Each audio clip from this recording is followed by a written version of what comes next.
वाकई में ज्यादा हो रही है। साथियों, ये जो यात्रा आज हमारी चालू होने जा रही है, रोजगार दो और सामाजिक न्याय दो, क्योंकि मुझे इस मंच पर जब मौका मिला है तो जैसे हम लोग हाई स्कूल और कक्षा 8 में पढ़ते थे कि महात्मा गांधी जी की जीवनी 200 शब्दों में लिखो, तो मुझे बहुत कम शब्दों में अपनी बात को रखना है। तो इस यात्रा के बारे में मैं बस इतना ही कहूंगा, ये जो रोजगार दो और सामाजिक न्याय दो यात्रा सांसद संजय सिंह जी को निकालना पड़ा। जब इस यात्रा के बारे में योजनाएं बन रही थी, उस दौरान में एक बात मुझे चौधरी चरण सिंह जी की याद आ रही थी। और चौधरी चरण सिंह जी ने कहा था कि किसान की दो आंखें होती हैं, एक आंख खेत पर रहनी चाहिए नहीं तो फसल बर्बाद हो जाएगी, दूसरी आंख दिल्ली रहनी चाहिए नहीं तो नस्ल बर्बाद हो जाएगी। इसलिए मैं आप सभी से कहना चाहता हूं कि जो फैसला हमने पिछले चुनाव में लिया था, वो अपनी नस्ल को बर्बाद करने का फैसला लिया था, और जिसका खामियाजा है कि आज ये रोजगार दो यात्रा निकाली पड़ रही है, उसी एक गलत फैसले ने कक्षा 5 से लेके हिंदुस्तान की सबसे विश्वसनीय संस्था एग्जाम कराने वाली SSC तक का पेपर लीक हुआ है हमारे एक गलती की वजह से।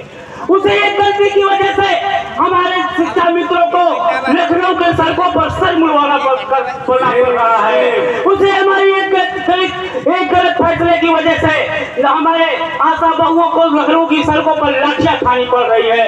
इलाहाबाद से लेकर लखनऊ तक हमारे नौजवान को नौकरी के लिए लाठियां खानी पड़ रही है। और जो दूसरा हमारा यात्रा का दूसरा जो है सामाजिक न्याय है, तो मुझे लगता है कि उत्तर प्रदेश नहीं इस हिंदुस्तान के अंदर, मैं इस बात पर सांसद जी का ध्यान केंद्रित कराना चाहता हूँ। सामाजिक न्याय की जब हम बात करते हैं, अभी कल हमारे एक भाजपाई मित्र मिल गए थे, बोले तुम्हारे सांसद जी भी धर्म की बात करने लगे। हम के वो कैसे?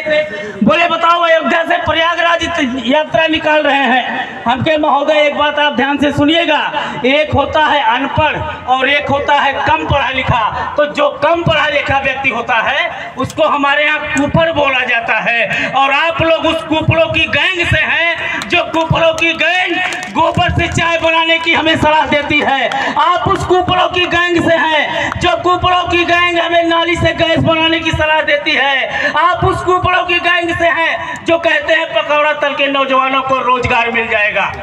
तो मैंने उनसे कहा, आप जिस बात को दूसरी बात में कहना चाहते हैं, मैं आपको बताता हूं अयोध्या से क्यों निकालना पड़ा सामाजिक न्याय यात्रा। अयोध्या से इसलिए निकालना पड़ा क्योंकि पूरे हिंदुस्तान में अगर सामाजिक न्याय से सबसे ज्यादा क्रोधा हुआ शहर है तो है अयोध्या। और मैं आपको बताता हूं कैसे। इसी अयोध्या के अंदर जब प्रभु रामचंद्र जी के मंदिर बनने के लिए ट्रस्ट बनाया गया, आप सभी लोग इस बात को ध्यान से सुनिएगा, क्योंकि बहुत बड़े बड़े नेताओं के मैं देखता हूं उसी सदन के अंदर, भारतीय जनता पूरे हिंदुस्तान के सदन के अंदर लोकसभा और राज्यसभा मिलाकर पिछड़े और दलित समाज से 200 से ज्यादा सांसद आते हैं, लेकिन किसी की हिम्मत नहीं होती है पिछड़े और दलितों पर बोलने की। इसलिए मैं आपको बताना चाहता हूं, इसी अयोध्या के अंदर जब प्रभु रामचंद्र जी का मंदिर के लिए ट्रस्ट बनाया गया, उस ट्रस्ट की 11 सदस्यीय समिति बनाई गई, और आप लोग सुन के आप हैरान हो जाएंगे कि उस ट्रस्ट में एक भी दलित, मुस्लिम और ओबीसी नहीं था। 11 के 11 ऊपर की जातियों से आते थे। और अयोध्या ये वही अयोध्या है, ये वही अयोध्या है जहां प्रभु रामचंद्र जी के मंदिर के शिलान्यास में, जहां प्रभु रामचंद्र जी के मंदिर के शिलान्यास में हमारे राष्ट्रपति को इसलिए नहीं बुलाया जाता क्योंकि वो दलित समाज से आती हैं। और यहीं पर ही आपके उप मुख्यमंत्री को स्टूल मंत्री बना दिया जाता है। जैसे हमारे यहाँ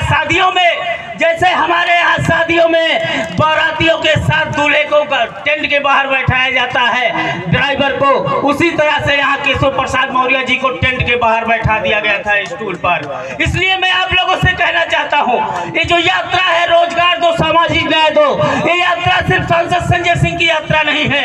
ये यात्रा यहाँ पर सिर्फ बैठे हुए लोगों की यात्रा नहीं है। ये यात्रा सिर्फ आम आदमी पार्टी की यात्रा नहीं है। ये यात्रा हर उत्तर प्रदेश वासियों की यात्रा है जो सामाजिक न्याय और रोजगार से पीड़ित है। इसलिए साथियों, मैं ज्यादा शब्द ना कहते हुए बस मैं इतना ही कहना चाहूंगा, आज जिनके नेतृत्व में यात्रा निकल रही है उनके बारे में आप सभी लोग जानते हैं, उनको सुनते हैं। आप लोगों ने देखा होगा इस देश के सदन के अंदर पिछले 8 सालों से जिस तानाशाही से इस देश को चलाया जा रहा है, आपको सुनकर आश्चर्य होगा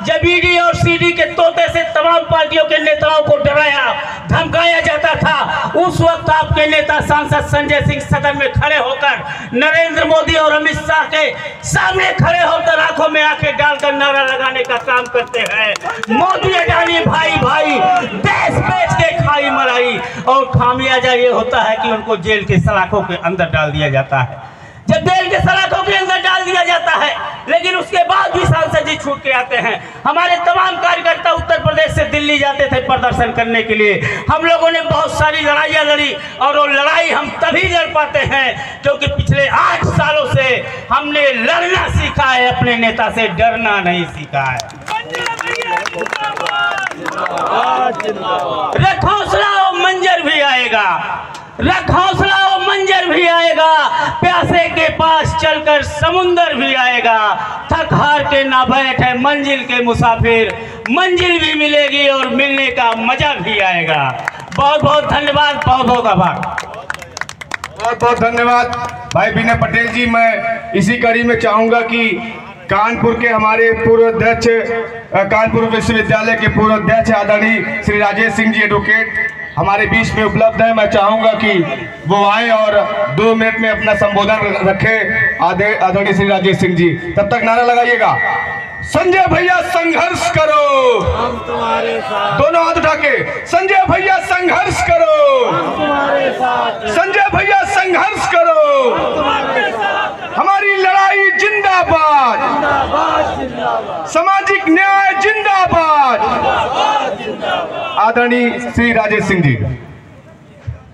मंच पर विराजमान आम आदमी पार्टी के सभी सम्मानित पदाधिकारीगण,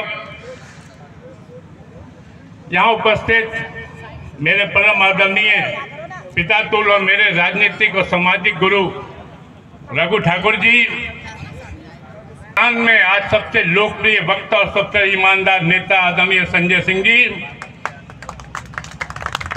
सामने उपस्थित मेरे आम आदमी पार्टी के क्रांतिकारी साथियों, मर्यादा पुरुषोत्तम भगवान राम की जन्मभूमि पर आज हमारे सांसद संजय सिंह जी ने संकल्प लिया है कि सरयू से लेकर संगम तक रोजगार दो, सामाजिक न्याय दो के लिए वो पद यात्रा करेंगे।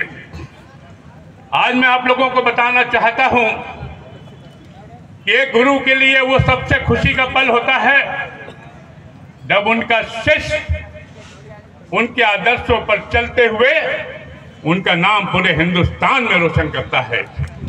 आज गुरु रघु ठाकुर जी बैठे हैं और उनके शिष्य संजय सिंह जी बैठे हैं।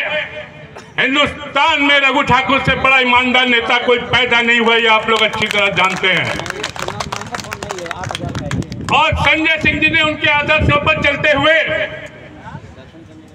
निडर, निर्भीक, ईमानदार, संघर्षशील, नौजवान, किसान, अल्पसंख्यकों की लड़ाई लड़ने वाले इस देश के अंदर कोई नेता पैदा हुआ है तो उसका नाम है सांसद संजय सिंह, को दूसरा नहीं है देश में। साथियों, हमने पिछले 35 साल के राजनीतिक और सामाजिक अपने कार्यकाल में हिंदुस्तान की राजनीति में बड़े बड़े राष्ट्रीय महान नेताओं को सुना। हमने अटल जी को सुना पार्लियामेंट के अंदर, चंद्रशेखर जी को सुना, मुलायम सिंह जी को सुना, लालू जी को सुना, शरद यादव को सुना, जॉर्ज फर्नांडीज साहब को सुना, शरद यादव जी को सुना और अपने गुरु रघु जी को भी सुना। लेकिन आज मैं पक्ष के साथ कहता हूं कि हिंदुस्तान की संसद में, हिंदुस्तान की संसद राज्यसभा में शेर की तरह कोई दहाड़ता है तो उसका नाम सिर्फ संजय सिंह है, कोई दूसरा नाम नहीं है। संजय भैया संघर्ष करो, संजय भैया जिंदाबाद। ये संजय भाई हैं जो मोदी के ऊपर उंगली उठाकर कहते हैं तू चोर है, जो अमित शाह से कहते हैं तू गुंडा है, और अंबानी अडानी से कहते हैं कि तुम लोग लुटेरे हो, देश के गरीबों का पैसा तुम लोगों के पास आ गया है। ये संजय सिंह का साहस है, इनका दम है। और मुझे आज उन भाई का वो डायलॉग भी याद है, जेल वेल की धमकी ना दे देना। संजय भैया जिंदाबाद। जेल वेल की धमकी ना दे देना। दिन सत्ता परिवर्तन होगा तुम सब लोग जेल में दिखोगे। तुम्हारा ये जिंदाबाद जिंदाबाद, इंकलाब इंकलाब। साथियों, मेरे आम आदमी पार्टी के क्रांतिकारी साथियों, मैं कहना चाहता हूं कि बहुत अल्प समय में आम आदमी पार्टी ने 3 बार दिल्ली में सरकार बनाई। आम आदमी पार्टी ने पंजाब में सरकार बनाई, हरियाणा में लड़ा और घुसकर गुजरात में भी इनको पेला। ये केजरीवाल और संजय सिंह जी का दमखम था। हमने कश्मीर में भी विधायक बनाया, गोवा में भी विधायक बनाया, और अभी संजय सिंह हमारे भाई ने बिहार के चुनाव में भी पूरी ताकत के साथ अपने प्रत्याशियों को वहां चुनाव लड़ाया है। अब उत्तर प्रदेश की बारी है। आज ये जो सरयू नदी से एक धारा निकली है, एक दिन सागर बनेगी। ये चिंगारी जो निकली है, ये शोला बनेगा, और उत्तर प्रदेश में भी आम आदमी पार्टी का एक दिन राज होगा और भविष्य में हमारी यहाँ सरकार बनेगी। भारतीय जनता पार्टी के लोग जानते हैं क्या चाहते हैं? इस देश पे विपक्ष विहीन देश चाहते हैं। आज मात्र 3 राष्ट्रीय पार्टियां हैं देश के अंदर, कांग्रेस पार्टी, आम आदमी पार्टी और भारतीय जनता पार्टी। इस सांप्रदायिक ताकतों ने सबसे पहले कांग्रेस पार्टी को अपना लक्ष्य बनाया और बेईमानी से इन्होंने राजस्थान, महाराष्ट्र, छत्तीसगढ़ और मध्य प्रदेश, बिहार, गोवा सारे प्रांतों में कब्जा कर लिया। सरकारी तंत्रों का इस्तेमाल किया, ईडी, सीबीआई, ईवीएम बेईमानी, वोटों की चोरी और निर्वाचन आयोग को भी अपने कब्जे में कर लिया। यही अब उनका उद्देश्य है कि हमने अगर कांग्रेस को इस देश से खत्म किया है तो अगला टारगेट इनका आम आदमी पार्टी है। और देखा होगा आपने दिल्ली में किस तरह इन्होंने सबको जेल भेजने का काम किया। केजरीवाल जी को जेल भेजा, मनीष सिसोदिया जी को जेल, संजय भाई को जेल भेजा, लेकिन संजय सिंह ईमानदार से कोई माइकल रोक नहीं पाया। हिंदुस्तान की न्यायालय प्रक्रिया ने उनको सम्मान के साथ बाहर निकाला। और आज इसी वजह से ईमानदार हैं इसलिए दहाड़ते हैं, और चोर लोग पार्लियामेंट में आपको देखते हैं तो नजर नहीं मिला पाते। मैं भी रघु जी का शिष्य हूँ। आप लोगों को ये बताना चाहता हूँ कि संजय भाई हमने साथ साथ रघु जी का सानिध्य, उनका आशीर्वाद प्राप्त किया, और हम लोग हमेशा उनका आदर करते रहेंगे पिता की तरह। देश का नौजवान, मुसलमान, किसान आज संजय सिंह जी आम आदमी पार्टी की तरफ देख रहा है, उत्तर प्रदेश की तरफ देख रहा है। और कहीं भी किसी प्रांत में समय लगता है, लेकिन सरकार जब बनती है तो मूल 3 कारण होते हैं: आपका संघर्ष, आपका संगठन और फिर सत्ता। संजय सिंह ऐसे लोग जब सत्ता में आएंगे तो इस देश के नौजवान को न्याय मिलेगा, रोजगार मिलेगा, सामाजिक समरसता होगी और सामाजिक न्याय मिलेगा। इसीलिए इस पदयात्रा का शुभारंभ यहाँ से किया गया है। और देख लीजिएगा, एक दिन यात्रा जनसैलाब बनती हुई चली जाएगी। आप जैसे क्रांतिकारी साथी जब कंधे से कंधा मिलाकर संजय सिंह जी के साथ चलते हैं तो उनके हौसले को आप ताकत देते हैं। आप सबका बहुत बहुत आभार। जय हिंद, जय भारत, भारत माता की जय। बहुत में ये आप मान के चलिए कि ये व्यक्ति नहीं, अपने आप में एक संस्था है। बहुत सारी बातें आप लोग सीखेंगे, जानेंगे, जो मुद्दे हम लोग लेके चल रहे हैं। तो इसलिए आप सबसे निवेदन है कि थोड़ा कम में अपनी बात को खत्म करें और हम सब लोग समय दें जिससे रघु जी को विस्तार से सुन पाए। बिल्कुल। तो इसी कड़ी में मैं चाहूँगा कि अनुराग मिश्रा जी जो हमारे पूर्वांचल प्रांत के प्रभारी हैं वो आए और बहुत संक्षिप्त में अपनी बात रखें। अभी तो हम लोग को 13 दिन बोलना है और मंच पे किसी का नाम लेने में टाइम बिल्कुल ना बर्बाद करें, सीधे अपनी बात सुन। तो 13 दिन बोलना है, इसलिए भैया 1-1 मिनट कम करके बोलेंगे तो 13 मिनट तक 13 दिन बोल पाएंगे। इंकलाबो इंकलाबो इंकलाबो इंकलाब,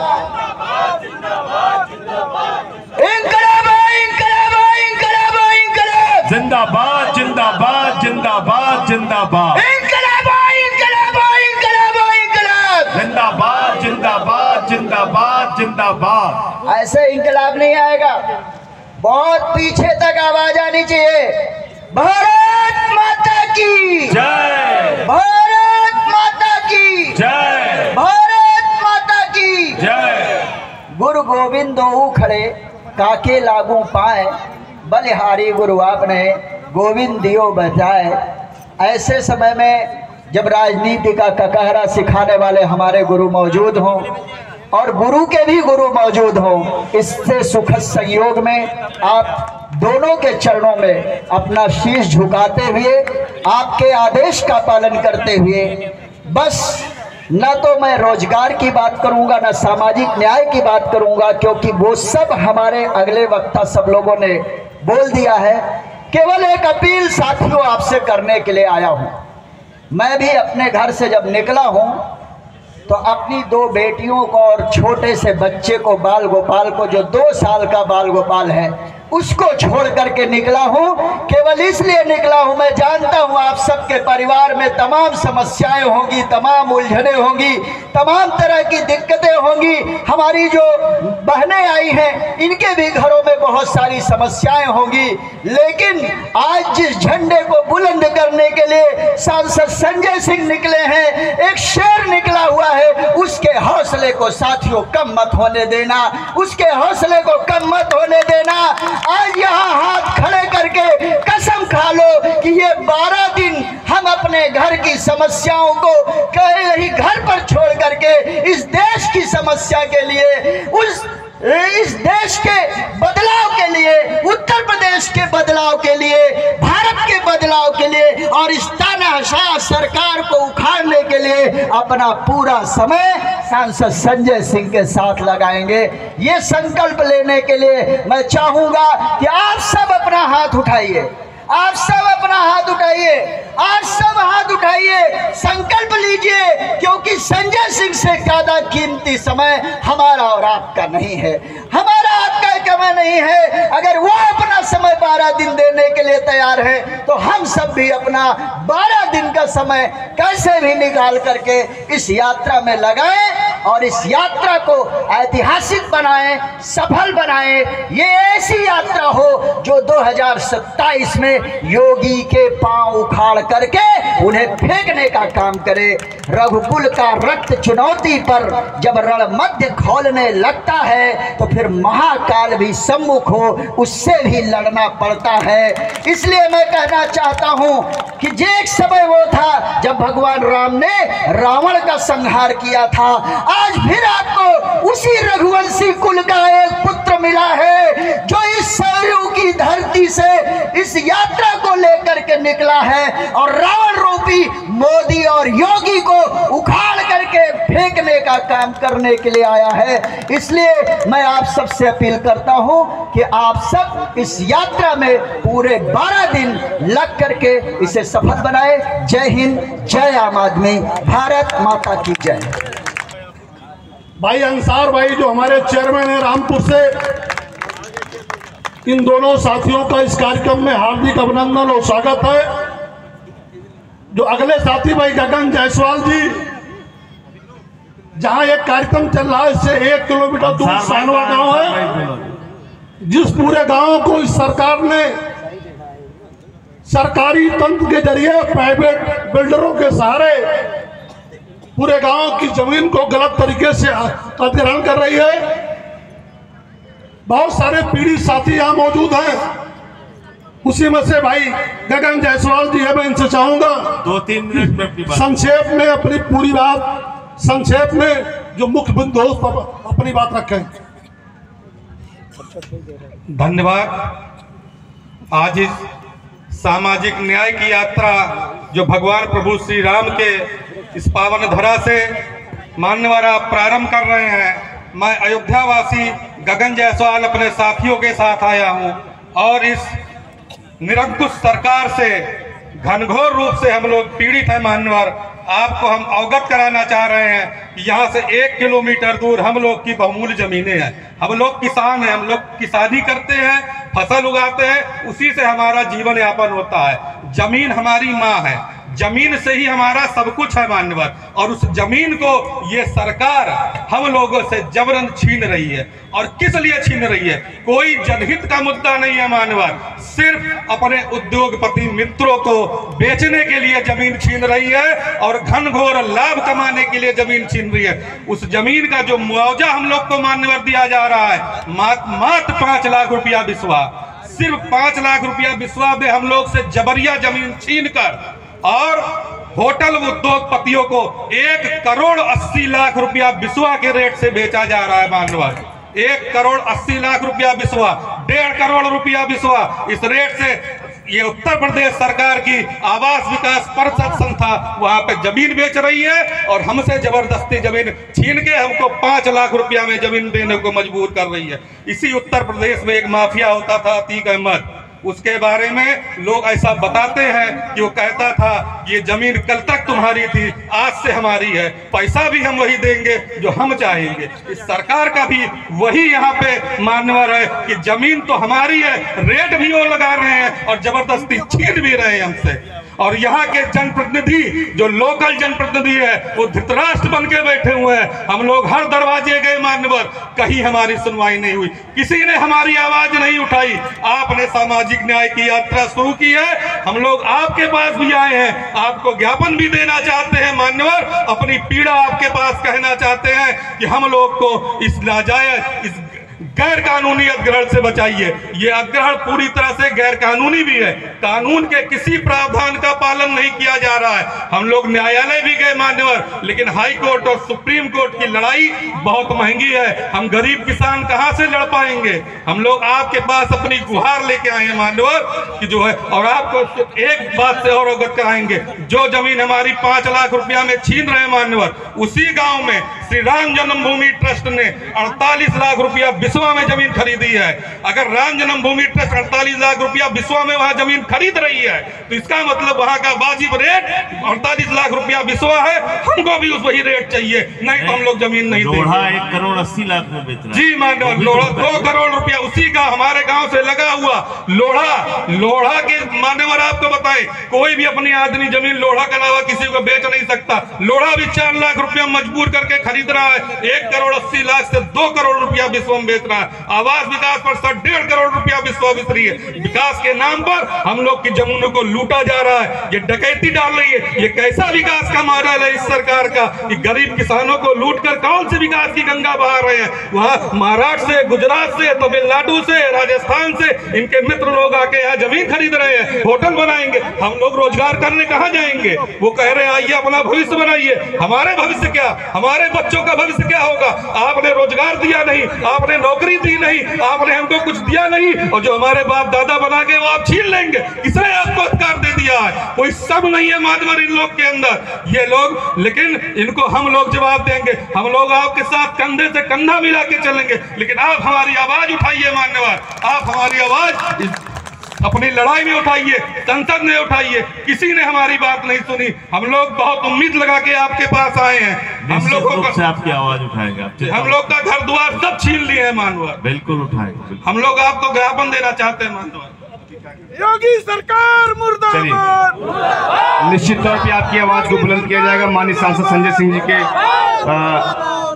नेतृत्व में। और मैं इसी कड़ी में चाहूंगा कि हमारे अवध प्रांत के प्रभारी आदरणीय सरबजीत सिंह मक्कर साहब आए और संक्षिप्त अपनी बात रखें। सरबजीत मक्कर जी।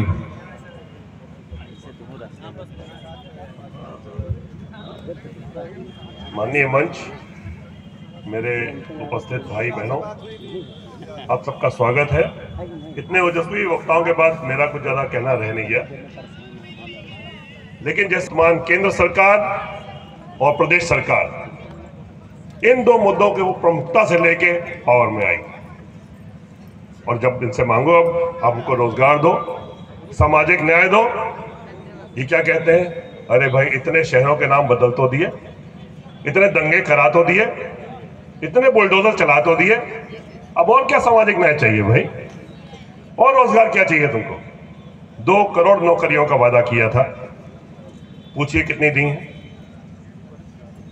तो इस अन्याय को दूर करने के लिए अब एक शेर निकल चुका है, और मैं केंद्र सरकार और प्रदेश सरकार को ये चुनौती देता हूं कि इनको रोक के देख लीजिए। अब संजय भाई, आपके लिए कहता हूं, कुछ लोग तुम्हें समझाएंगे, वो तुमको खौफ दिलाएंगे, जो है वो भी खो सकता है। इस राह में रहजन है इतने, कुछ और यहां हो सकता है, लेकिन भाई कुछ और तो अक्सर होता है। तुम जिस लम्हे में जिंदा हो, ये लम्हा तुमसे जिंदा है। तुम अपनी करने किए जाओ, करे जाओ, बढ़े चलो। संजय भाई, आपको शुभकामनाएं और हम सबको इस रोजगार दो, सामाजिक न्याय दो पद यात्रा को सफल बनाना है। और सबका हार्दिक अभिनंदन, धन्यवाद। भारत माता की। हमारे सम्मानित प्रांत के पदाधिकारी, प्रकोष्ठों के पदाधिकारी और सामने बैठे उत्तर प्रदेश के वो तमाम साथी जिनके प्रयास से आज का ये कार्यक्रम हुआ, और एक कड़ी धूप के बाद भी सभी साथी जिस मजबूती के साथ बैठे हैं, इस कार्यक्रम को वो सफल बना रहा है। आज के इस कार्यक्रम के मुख्य अतिथि हम सबके नेता आदरणीय श्री सांसद जी, और हम सबका सौभाग्य है कि उनके गुरु जिनसे उन्होंने राजनीति के कगारा सीखा, आज वो भी उपस्थित है। मैं दोनों गुरुओं को प्रणाम करता हूं, अभिनंदन करता हूं। साथियों, आज का मंच रोजगार दो और सामाजिक न्याय दो पदयात्रा की शुरुआत का, शुभारंभ का ये मंच है। आज से यात्रा शुरू होगी और निरंतर चलते हुए 24 तारीख को खत्म होगी प्रयागराज में। इस यात्रा के दौरान युवाओं के जो मुद्दे हैं, जो सामाजिक न्याय के मुद्दे हैं, उन मुद्दों को उठाने का काम किया जाएगा। लेकिन ये केवल कदमों की यात्रा नहीं, ये यात्रा संघर्ष, बदलाव और उम्मीद की यात्रा है। इस यात्रा के माध्यम से जो सपने हम सबके नेता आदरणीय सांसद जी ने उत्तर प्रदेश के लिए देखा है, वो आज हकीकत में पूरा करने का एक मौका आया है, जिसमें सभी कार्यकर्ताओं को, पदाधिकारियों को और सभी नेताओं को एक ग्रुपता में काम करना है, तब जाकर उस सपने को हम पूरा कर पाएंगे। जब हम बात करते हैं रोजगार की, तो उत्तर प्रदेश की राजधानी लखनऊ में शायद ही कोई सप्ताह होता है जब युवा रोजगार के लिए संघर्ष करते और उनको लाठी नहीं पड़ती, उनको उठा करके कड़ी धूप में इको गार्डन नहीं भेज दिया जाता। अपने हक की आवाज उठाते हैं, कभी आरक्षण के नाम पे, कभी पेपर लीक के नाम पे उनके साथ भेदभाव होता है और वो निरंतर संघर्ष करते रहते हैं। लेकिन प्रदेश की सरकार गूंगी बहरी हो गई है, उसको कुछ सुनाई नहीं देता। जब आप बात करेंगे सामाजिक न्याय की, तो आज सामाजिक न्याय की जब हम बात करेंगे, तो अंबेडकर साहब का जो सपना था और फूले जी का जो सपना था, जेपी नारायण जी का जो सपना था और लोहिया जी का सपना था, उनके सपने को अगर हम पूरा करना चाहते हैं, अगर सामाजिक लड़ाई को और आगे ले जाना चाहते हैं, तो उनको पढ़ना पड़ेगा और उनके दिखाए रास्ते पे आगे चलना पड़ेगा, तभी हम सामाजिक न्याय को जमीन पर ले जाएंगे। एक तरफ बात होती है सबके साथ सबके विकास की, लेकिन जमीन पे कुछ और होता है। मंदिर में ऐसी घटनाएं होती हैं, स्कूलों में ऐसी घटनाएं होती हैं, उस बच्चे के साथ मारपीट होती है क्योंकि एक विशेष जाति से आता है। आज भी एक ऐसी मानसिकता के लोग सत्ता में बैठे हैं, जिस मानसिकता से लड़ते हुए बाबा साहब भीमराव अंबेडकर जी ने पहले ही देश की जनता को आगाह किया था।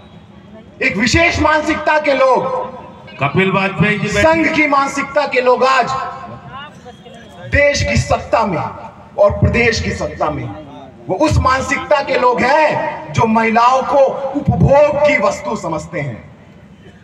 इनकी मनुस्मृति क्या कहती है? जिसकी उसकी वकालत संघ करता है। उस मनुस्मृति में लिखा है कोई महिला जब बच्ची होती है तो उसकी देखभाल पिता करते हैं, जब उसकी शादी हो जाती है तो उसकी देखभाल पति करेंगे, और जब वो वृद्ध हो जाएगी तो उसकी देखभाल बच्चे यानी उसके बच्चे करेंगे। यानी महिलाओं को दोयम दर्जे का नागरिक समझती है इनका जो संघ है, इनका जो मनुस्मृति है। भारतीय जनता पार्टी राष्ट्रवाद की बात करती है। जब देश आजाद हुआ, देश को तिरंगा मिला, तो इन्हीं संघ का जो मुख्य पत्र था ऑर्गेनाइजर, उसने एक पत्र लिखा, ऑर्गेनाइजर में छापा कि जो तिरंगा है उसमें 3 रंग है, और जो हमारी संस्कृति है 3 जो संख्या वो अशुभ है, इसलिए तिरंगे को बदल देना चाहिए। ये भारतीय जनता पार्टी की हकीकत है राष्ट्रवाद की। बाबा साहब भीमराव अंबेडकर का विरोध उन्होंने हमेशा किया। देश के संविधान को जलाने का काम इन्होंने किया, और लगातार देश के संविधान को बदल के मनुस्मृति को लागू करने की बात की वकालत करते हैं। तो ये लड़ाई आसान नहीं है। बाबा साहब भीमराव अंबेडकर जी ने संघर्ष किया तो देश को संविधान मिला, लेकिन सत्ता में जो मनुस्मृति के समर्थन लोग बैठे हैं वो चाहते हैं देश के संविधान में परिवर्तन हो जाए। फूले जी ने लड़ाई लड़ी, उन्होंने बच्चों को पढ़ाई के लिए संघर्ष किया। जो बच्चों को पढ़ाने जाते थे तो उसे एक विशेष मानसिकता के लोग, एक जातिवादी मानसिकता के लोग, सामंतवादी मानसिकता के लोग उन पर कीचड़ा फेंकते थे, कूड़ा फेंकते थे, लेकिन वो डरे नहीं। देश की महिला शिक्षिका पहली बनी सावित्रीबाई फुले, वो लगातार संघर्ष करती रही। अब हमारी जिम्मेदारी है, जो सपने थे हमारे महापुरुषों के, अंबेडकर जी के, फूले जी के, लोहिया जी के, जेपी नारायण जी के, जिन्होंने संपूर्ण क्रांति का नारा दिया, उनके सपनों को पूरा करें, तब हम सामाजिक न्याय और युवाओं के रोजगार की समस्या को खत्म कर पाएंगे। बहुत बहुत धन्यवाद, बहुत बहुत शुक्रिया। इंकलाब जिंदाबाद।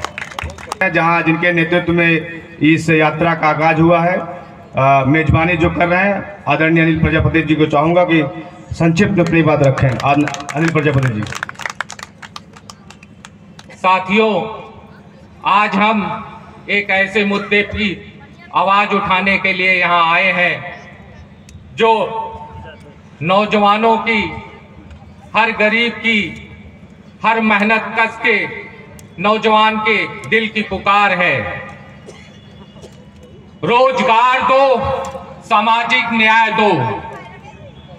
अभी यहाँ हमारे तमाम तेजस्वी वक्ता साथियों ने बोला तो मैं बैठा सुन रहा था, तो मुझे सोचा कि इन भाजपाइयों से बहुत सावधान रहने की जरूरत है। भारतीय जनता पार्टी से बहुत सावधान रहने की जरूरत है। साथियों, इसी अयोध्या में भारतीय जनता पार्टी 21 चौराहों का पैसा दिखाती है और 18 चौराहों का विकास के नाम पे 3 चौराहों का पैसा ही खा जाती है, पूरा चौराहा ही खा जाती है। साथियों, तो भारतीय जनता पार्टी जिसने सत्ता में आने से पहले वादा किया था नौजवानों को 2 करोड़ रोजगार देगी, किसानों को उनकी आय दुगना करेगी, किसानों को मुफ्त बिजली देगी, आज क्या ये सारी चीजें उसने वादा निभाया? साथियों, केवल भारतीय जनता पार्टी जुमला पार्टी है। जो हमारे राज्यसभा सांसद संजय भैया अक्सर कहते रहते हैं, भारतीय जनता पार्टी झूठा पार्टी है। साथियों, मैं अब ज्यादा, हमारे सारे वक्ताओं ने बोला, तो मैं अपनी वाणी को विराम देते हुए एक बार चाहता हूं कि आप लोग जोर से नारा लगाएं, भारत माता की जय! भारत माता की जय! इंकलाब जिंदाबाद! इंकलाब जिंदाबाद! तो निश्चित तौर पे अब मैं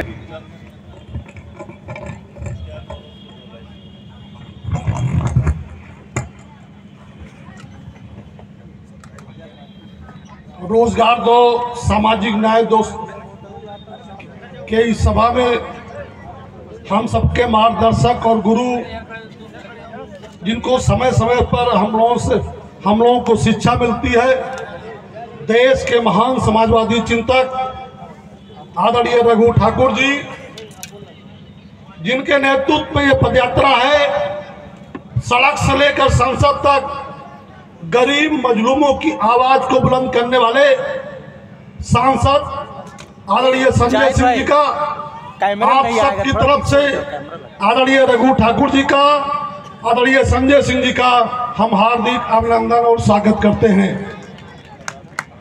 साथियों, जिन मुद्दों को लेकर, जिन सवालों को लेकर सांसद जी पदयात्रा कर रहे हैं, रोजगार दो और सामाजिक न्याय दो,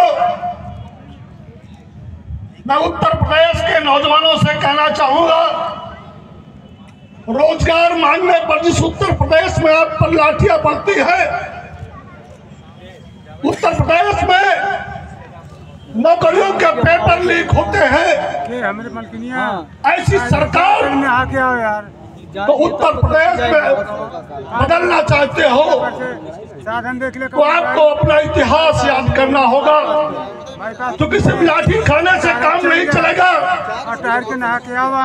नौजवानों में कहना चाहूंगा कि देश की आजादी की लड़ाई हो या व्यवस्था परिवर्तन का आंदोलन हो, इस देश के अंदर हमेशा नौजवानों ने आगे आकर संघर्ष करने का काम किया है और इसीलिए लोगों ने इस बात को स्वीकारा है कि तौड़ाई के पौरुष से युग का इतिहास बदलता है, तौड़ाई के पौरुष से युग का इतिहास बदलता है, जिस ओर जवानी चलती है उस ओर जमाना चलता है। तो नौजवानों में कहना चाहता हूँ, आपको आदरणीय सांसद संजय सिंह जैसा नेता मिला, 47 वाला, जिस शख्स ने आवाज दी पूरे उत्तर प्रदेश के नौजवानों को। संजय सिंह वो शख्स है कि चाहे शिक्षा मुद्दा हो, रोजगार सेवक हो, आंगनबाड़ी कार्यकर्त्री हो, वोट पेंशन मांगने वाले लोग हो, समाज का चाहे जो भी तबका हो, उसकी आवाज को सड़क से संसद तक उत्तर प्रदेश के अंदर किसी नेता ने उठाया तो उस नेता का नाम संजय सिंह है, पार्टी का नाम आम आदमी पार्टी है। इसलिए साथियों में कहना चाहता हूं, आप आगे बढ़िए, सांसद जी के हाथों को मजबूत करिए, क्योंकि बहुत देर से सभा चल रही है। अब आदरणीय दिल्ली के लोकप्रिय विधायक, उत्तर प्रदेश के सह प्रभारी, मैं अनिल झा साहब को बुलाने से पहले 1 मिनट का टाइम बीच में लूंगा। भाई मनोज मिश्रा जी, एक लाइन 3 की जो शेर है सुन लीजिए जो है, उसके बाद मैं विधायक जी को बुलाता हूं। के हुए लोगों को समझाना जरूरी है। अच्छा लग रहा होगा तो ताली बजाइएगा, थोड़ा समय है। हमारे सांसद संजय सिंह जी कह रहे हैं, क्या कह रहे हैं? भटके हुए लोगों को समझाना जरूरी है, हर धर्म बराबर है, बतलाना जरूरी है, हर धर्म बराबर है, बदलाना जरूरी है। अंतिम लाइन, इंसान को इंसान से जो दूर करे ऐसी, इंसान को इंसान से जो दूर करे ऐसी, और नफरत की दीवारों का गिर जाना जरूरी है, नफरत की दीवारों का गिर जाना जरूरी। बहुत बहुत धन्यवाद भाई मनोज मिश्रा जी। अगले वक्ता के रूप में दिल्ली के लोकप्रिय विधायक, उत्तर प्रदेश के सह प्रभारी माननीय अनिल झा साहब से अनुरोध करूंगा तो हमें और अपनी बात रखें। आदरणीय विधायक जी। भारत माता की। पीछे तक दोनों हाथ उठने चाहिए और जोरदार नारा लगाइए सब लोग। भारत माता की इंकलाब, इंकलाब, इंकलाब, आवाज दो। बहुत बहुत आभार। सम्मानित मंच, हमारे प्रख्यात समाजवादी आदरणीय रघु ठाकुर जी, मैं क्षमा चाहता हूं कि मुझे आपका सानिध्य नहीं मिल पाया। अब आज से मैंने आपका चेहरा भी देखा है, प्रताप भी देखा है। अगली बार से देखिएगा, सबसे करीब संजय जी की बात नहीं रहूँगा आपके पास, क्योंकि मुझे नहीं पता था कि आदरणीय संजय जी के गुरु इतने प्रतापी हैं कि इतना बहादुर शिष्य आपने बनाया कि इतनी बड़ी ताकतवर सरकार से अकेले संसद में योजनावश लड़ते हैं। और जानते हैं संजय जी कौन है? संजय जी हमारे युद्ध की जंबर तोप हैं, जो मूवमेंट बहुत तेजी से बदलते हैं और एक तोप के मुंह से ये कई गोले छोड़ते हैं। कई सारे प्रदेशों के अध्यक्ष आए, सबने अपनी अपनी बात कही। उत्तर प्रदेश का मैं सह प्रभारी बना, मेरा भी अयोध्या में पिछले एक हफ्ते से हूं मैं, तो मेरा भी अनुभव है। अब उत्तर प्रदेश के विधायकों की तरह तो मैं हूं नहीं। मैंने देखा कि उत्तर प्रदेश में विधायक होने का मतलब है 3-4 गाड़ियां लेके चलते हैं, 4-5 गनर, 2-4 प्राइवेट आदमी। तो मैं यहाँ आया तो मेरे क्षेत्र के कुछ लोग रहते हैं, मैंने बोला भाई 2-4 जगह कार्यक्रमों में चलता है। अब उसने कहा कि भाई सब कैसे चलेंगे? मैं कहा जो तुम्हारे घर में गाड़ी हो ले लो। कह रहे आइए 20 में चलोगे? हमारे पास स्विफ्ट डिजायर है। मैं कहा तो क्या हो गया? तो कह रहे कोई बुझबे न करे कि तुम विधायक हो। मैं कहा ऐसे कैसे है तो हैं, एक बार हैं, कई बार से हैं। कह रहे अच्छा। कह रहे नहीं कोई गाड़ी बढ़िया कुछ करवाइए। मैं कहा यार तू चल यार ऐसे ही। मैं जा रहा था 2-4 जगह, तो अयोध्या में बहुत जगह बैरिकेटिंग लगी रहती है आचार्य जी। तो मैं एक जगह जा रहा था कि मुझे भाई सरयू जाना है, तो बोला यहाँ से नहीं जा सकते हो। मैंने कार्ड दिखाया, बड़े हौसले के साथ विधायक हूँ। कि तुम विधायक हो? कहीं तो नहीं कुर्ता पजामा तो कोई भी पहना लेगा। मैं कब कार्ड देख लो। कह रहे कार्ड भी कोई छप्पा लेगा, हमें घुसने नहीं दिया। कह रहे विधायक ऐसे चलता है, 4-5 गनर होते हैं, 3-4 फॉर्च्यूनर चलती है। मैं कहा अजीब आदमी हो यार तुम। मैं कहा मेरी बात सुन ले भाई इंस्पेक्टर साहब, दिल्ली का विधायक हूं मैं। अगर दिल्ली में कहीं फंस गया ऐसा नचाऊंगा तुझे, याद करेगा तू भी। फिर वे छोटी गाड़ी लेकर के आचार्य जी पीछे से घूमते हुए पता नहीं कहाँ निकाल करके बहुत देरी बाद सरयू नदी पे मैंने पहुंचा। पहुंचते पहुंचते शाम हो गई। फिर मैं गोलगप्पे वाले से मिला। मैं कहा कैसा चल रहा है रोजगार? कह रहा साहब नगर निगम बहुत तंग करती है, बार बार कोई ना कोई योजना आ जाती है। मैंने कहा गोलगप्पा कैसे है? तो बोला 10 रुपए का 3। शायद दुनिया में सबसे सस्ता गोलगप्पा होगा। दिल्ली में तो आज भी अब 50 रुपए का 3 हो गया है। और फिर हमने कहा कि स्ट्रीट फूड खाते हैं। मैंने उससे पूछा आपकी क्या स्थिति है? कह रहा साहब मेला बहुत लगता है, मेले में बहुत दिक्कत होती है, हमको रोजगार में दिक्कत होती है। मोदी जी ने ही कहा ना कि स्वरोजगार कीजिए, तो स्वरोजगार करने वालों से भी अब नगर निगम और पुलिस वाले वसूली करते हैं। कैसे होगा? फिर मैं गया अस्पतालों में और संजय जी से भी मैंने सुना। अस्पताल उत्तर प्रदेश के ऐसे हैं कि एक बिस्तर पर 2-2, 3-3 डिलीवरियां होती हैं, जमीन पर डिलीवरी होती है। ये राम राज्य की कल्पना है।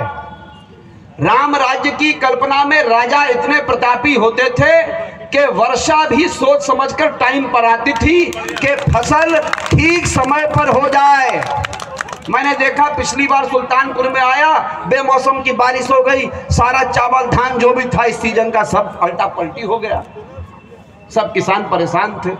तो एक विधायक मिल गए उपाध्याय जी। मैं कहा उपाध्याय जी किसानों का ये सबका सब मामला बिगड़ा है, कुछ कहिए सदन में। कह रहे कहिए क्या कह दे, ये लोग पूजा पाठ नहीं करते हैं इसलिए बेमौसम बारिश हो गई। अरे मैंने कहा मैं भी तो काला बाबा हूं, मैं तो पूजा पाठ करके आया हूं, कौन सा ठीक हो गया है? तो यहाँ पर लोगों के अजीब अजीब हैं। गाड़ी पे नहीं चलोगे तो विधायक नहीं हो, पूजा नहीं करोगे तो बारिश बिगड़ जाएगी, अस्पताल से आप डील नहीं करोगे तो आपका इलाज नहीं होगा। सबसे करप्ट एरिया यहाँ के अस्पताल हैं। रोजगार की बात है, विनय पटेल ने बेचारे ने इतना अच्छा भाषण दिया, शादी नहीं हो रही, रोजगार नहीं है। हमारे पास तो जो था दे दिया, अध्यक्ष बना दिया। हमने कहा भाई इससे गुजारा चलता है तो कर लो, कह दो क्या कल को मैं विधायक कुछ बनूंगा तो हो जा, दाव खेल लो। जो हम पर सामर्थ्य थी आचार्य जी हमने दे दिया। दिनेश की पता नहीं कैसे हो गई। हम सब परेशान हैं और आने वाला भाई सही कह रहे हैं, लेकिन आप चिंता मत कीजिए। मैं जब मीटिंग जौनपुर में लेने गया तो पूछा भाई यात्रा में कौन कौन चलेगा, तो कोई बोला 2 दिन चलेंगे। आप कितने दिन चलेंगे? हम 1 दिन में 2 घंटा चलेंगे। तो मैं कहा पदाधिकारी काहे बने हो, जब 2 दिन में 2 घंटा चलोगे तो काहे तुम जो सोच रहे हो कि विधानसभा लड़ेंगे, सरपंच लड़ेंगे, जिला प्रभारी बनेंगे। इतनी महत्वपूर्ण यात्रा संगम से सरयू से संगम तक की, पदाधिकारी बनना है सबको, बनिए भाई। और ध्यान रखिएगा, मैं दिल्ली में दोनों अनुभव से गुजरा हुआ हूं, क्योंकि इससे पहले मैं भाजपा में ही था और 2 बार विधायक वहां से भी था। तो मेरे को भी यह गलतफहमी थी कि आम आदमी पार्टी बड़ी पार्टी नहीं बढ़ेगी, तो 2 बार मुझे ही रगड़ दिया आम आदमी पार्टी ने। फिर चुपचाप समझौता करके मैं संजय जी के पास आया कि मैं को ले चलो हमको, देखा कि नीतियां बेहतर है, तब जाकर फिर जीता यहाँ से। इसलिए जो लोग ये सोच रहे हैं ना आम आदमी पार्टी को हल्के में ले रहे हैं, 13 वर्षों में हिंदुस्तान की 3री सबसे बड़ी पार्टी बनी है। और जो इस मुश्किल दौर में आम आदमी पार्टी के साथ खड़ा होगा, ध्यान कर लीजिएगा आने वाला भविष्य भी उसका होगा और आसपास के नेता आपकी कदमों में होंगे। अरे भाई संजय जी से मिलवा दीजिए। आम आदमी पार्टी जिंदाबाद। एक मिनट, बंसराज जी बोल रहे हैं, पहले पूरी बात सुनिए, तो मजा आए तब आम आदमी पार्टी। अभी तो बोलेंगे, बीच में बोल रहे हो। और सारे भाई बहनों को कहना चाहता हूं,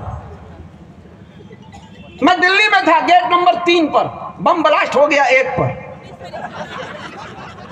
बच गया किसी तरह। संजय जी आपकी कृपा थी, रघु ठाकुर जी से मिलना था, बच के आया हूं दिल्ली से।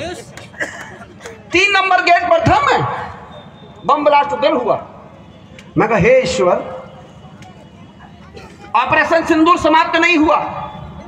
प्रधानमंत्री जी ने कहा, संजय जी बता रहे थे, कल मैं संजय जी का अपने फेसबुक लाइव पर इंटरव्यू ले रहा था। दिल्ली जैसे राज्य में जहां बड़ी सेंसिटिविटी है, जहां कानून व्यवस्था पर सबसे बड़ा सवालिया निशान लग गया है, अब कश्मीर में हमको नहीं बचा पा रहे हैं, दिल्ली में हमको नहीं बचा पा रहे हैं, अयोध्या में अक्टूबर में बम ब्लास्ट हुआ था। हम आखिर किस साए में जी रहे हैं?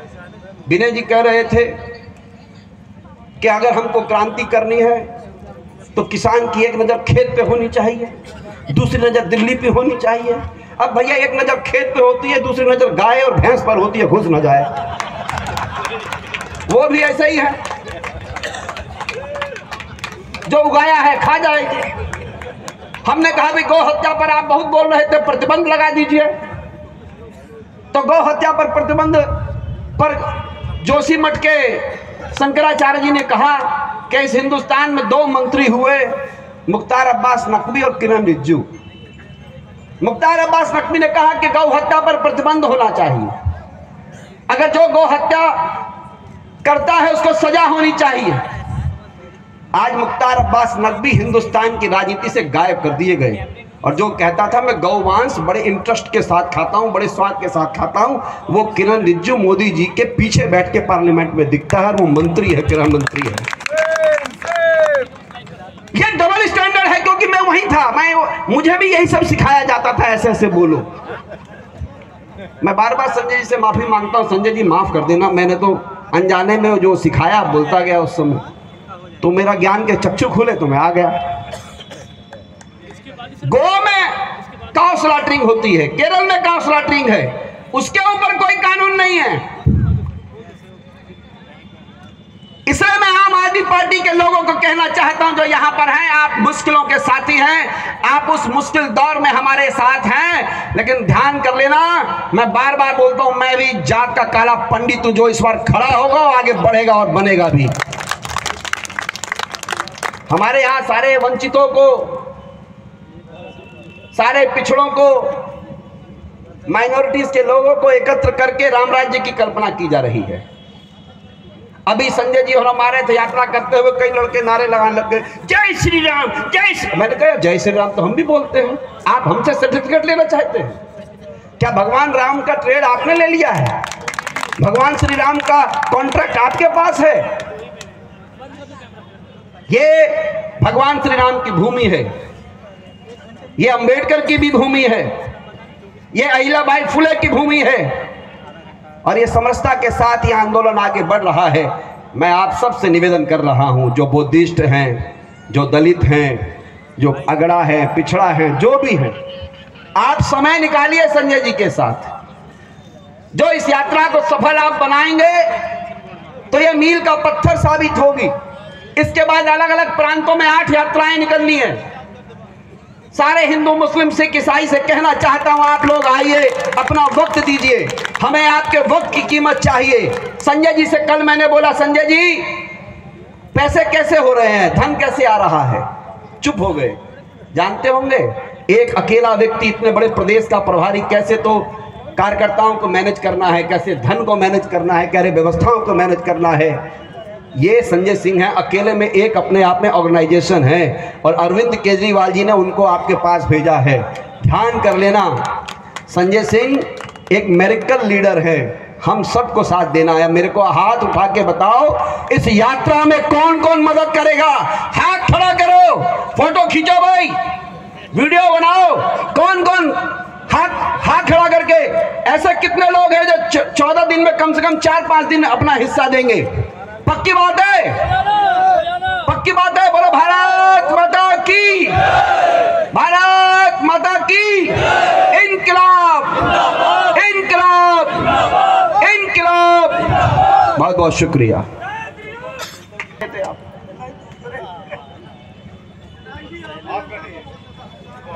साथियों, जिस शख्स के नेतृत्व में रोजगार दो, सामाजिक न्याय दो पदयात्रा है, जिनको आप सुनना चाहते हैं, उनको बुलाने से पहले ये वही धरती है उत्तर प्रदेश की,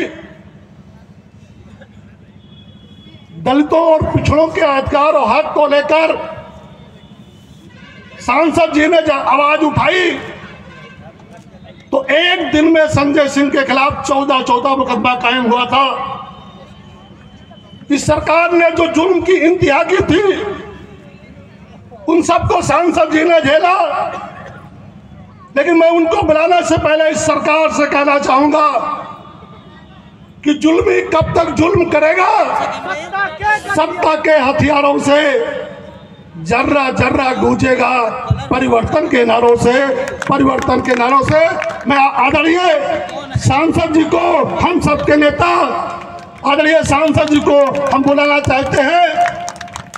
आइए, जिंदाबाद, जिंदाबाद। संजय सिंह संघर्ष करो, हम तुम्हारे साथ हैं। संजय सिंह संघर्ष करो, हम तुम्हारे साथ हैं। बैठ जाइए, आप सभी साथी बैठ जाइए, सभी लोग मंच पे।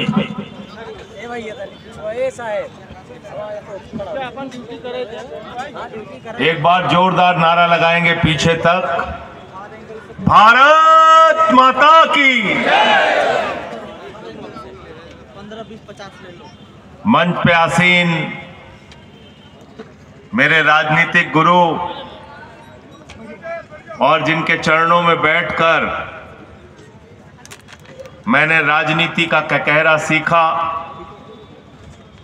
हिंदुस्तान के प्रख्यात समाजवादी चिंतक, जिन्होंने डॉक्टर लोहिया के साथ काम किया, जिन्होंने लोकनायक जयप्रकाश नारायण के साथ काम किया, जिन्होंने अपनी जिंदगी का 7 साल अलग अलग आंदोलनों में जेल में बिताया, ऐसे नेता जो जनता दल के राष्ट्रीय महासचिव थे, समाजवादी पार्टी के राष्ट्रीय महासचिव थे, जनता पार्टी के राष्ट्रीय महासचिव थे, अलग अलग समय में सत्ता के शिखर के पदों पर रहने के बावजूद आज भी 8x8 के कमरे में रहते हैं आदरणीय रघु ठाकुर।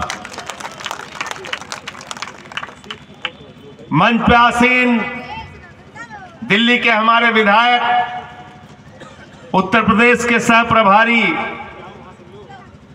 भाई अनिल झा जी,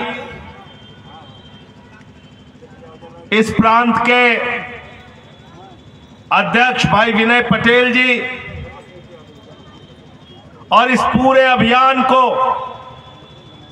दिन रात मेहनत करके ताकत देने वाले निवर्तमान हमारे प्रदेश के अध्यक्ष भाई सभाजीत सिंह जी, हमारे महासचिव भाई दिनेश पटेल जी, पूर्वांचल प्रांत के अध्यक्ष हमारे साथी राजेश यादव जी, हमारे बौद्ध प्रांत के अध्यक्ष इमरान भाई,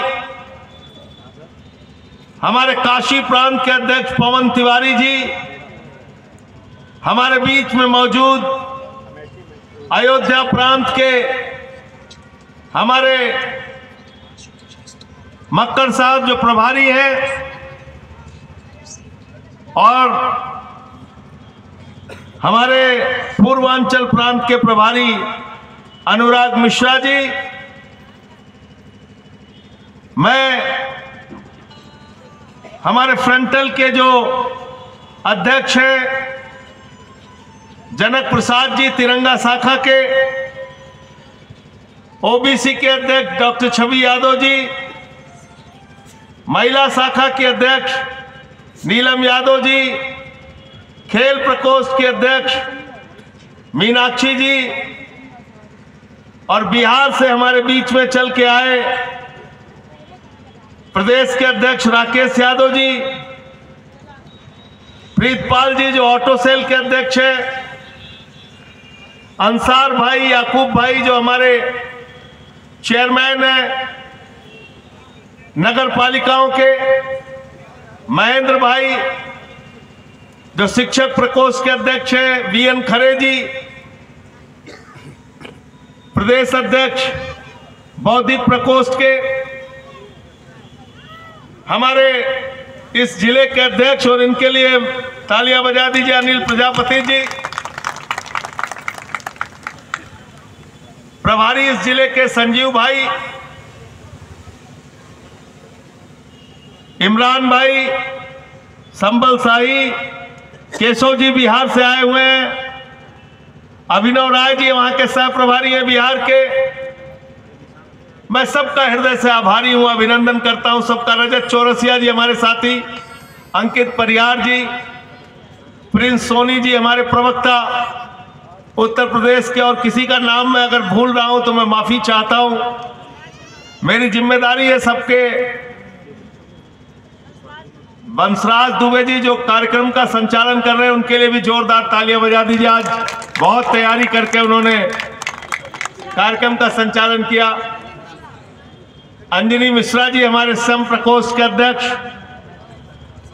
प्रशांत यादव हमारे प्रवक्ता, और किसी का नाम छूट रहा हो तो माफी चाहता हूं। हमारे साथी पंजाब से आए हुए करणवीर टिवाना जी और प्रदीप मल्होत्रा जी, ज्ञान सिंह मंगो साहब, अयोध्या की पूरी जिला कमेटी का एक बार जोरदार तालियों से अभिनंदन कीजिए इस पूरी जिला कमेटी का। साथियों और दोस्तों, हमारे एक साथी ने कहा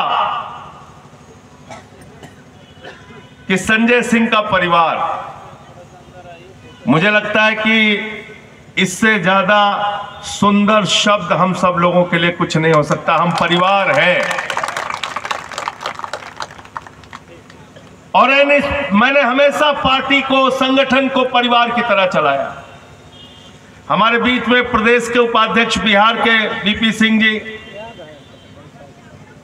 अंकुश भाई, बाल्यान जी, अरविंद बाल्यान जी, विवेक यादव बैठे पिछली यात्रा में पूरे तरह हमारे साथ थे। एक इकराम भाई पूरे टाइम साथ में थे,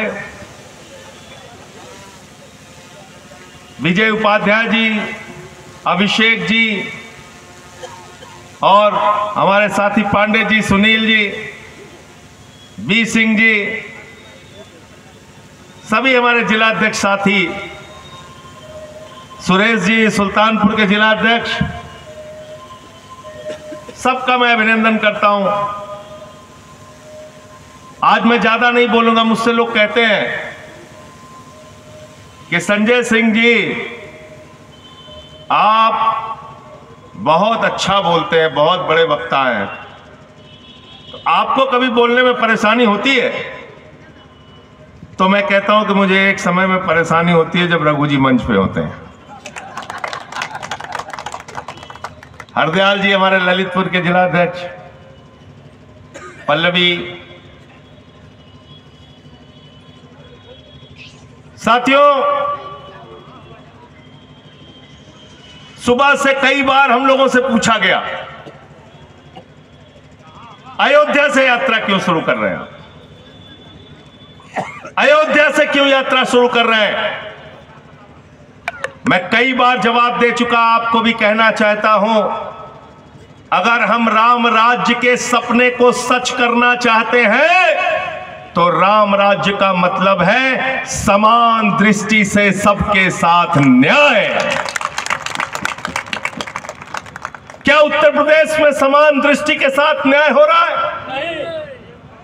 मोदी योगी की डबल इंजन की सरकार में कभी बुलंदशहर के अंदर सीआरपीएफ के जवान को घोड़ी पे नहीं चढ़ने दिया जाता क्योंकि वो दलित समाज से है।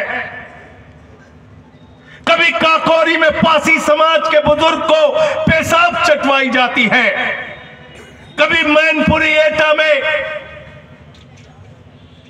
कथावाचक का सिर मुड़वा दिया जाता है, पेशाब पिलाई जाती है। क्या ये राम राज्य है? प्रभु श्री राम का नाम लेकर दलितों और पिछड़ों और मुसलमानों के साथ हम उत्तर प्रदेश के लिए अंदर अन्याय नहीं होने देंगे, इसलिए हमने अयोध्या से यात्रा शुरू की। संजय भैया संघर्ष करो, संजय भैया संघर्ष करो। कपिल वाजपेयी जी हमारे साथी आगरा से आए, मैं जिसको जिसको देख, फौजी भाई है दिल्ली से, तो आप मुझे बताओ, जिस राम ने सबरी के जूठे बेर खाए, जिनको मर्यादा पुरुषोत्तम भगवान श्री राम कहा गया, भगवान श्री राम जिन्होंने पुत्र की मर्यादा का पालन किया और कहा अगर पिता ने वचन दिया है तो उस वचन को पूरा करने के लिए 14 वर्ष का वनवास मंजूर है, सत्ता मंजूर नहीं है, राजपाट मंजूर नहीं है। जिन्होंने मित्र की मर्यादा का पालन किया और विभीषण का राजाभिषेक किया, और इसके साथ साथ पुत्र का, मित्र का,